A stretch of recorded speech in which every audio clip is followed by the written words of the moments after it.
Welcome to our channel. Today we how to activate Talend Cloud for data integration pipelines, complete guide step by step clearly.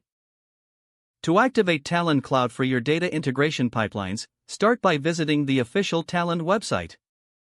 Create an account if you do not already have one.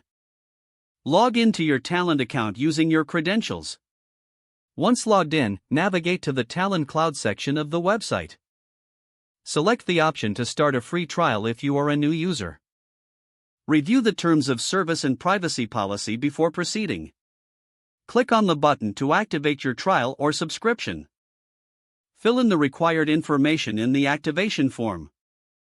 Make sure to enter accurate billing details if needed. After completing the form, submit your activation request. You will receive a confirmation email shortly after your request is submitted. Check your inbox for the activation email from Talend. Follow the link in the email to verify your account. Once verified, log back in to your Talend Cloud account.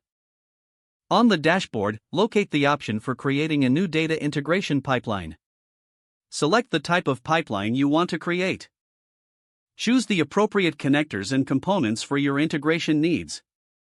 Configure your pipeline by dragging and dropping the components onto the design workspace. Set up the parameters for each component according to your data sources. Test your pipeline by using the built-in testing tools.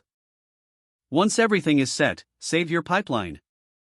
Schedule the pipeline to run automatically, if desired. Monitor the performance and execution of your integration pipelines from the dashboard.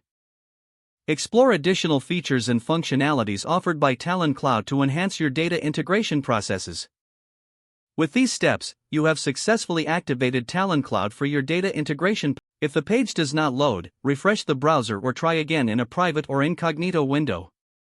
Make sure you are using the correct email address, then retype it carefully to avoid small typos. If your password is not accepted, use the reset option and create a new strong password you can remember. Don't forget to like this video and subscribe to our channel for more step-by-step tech guides.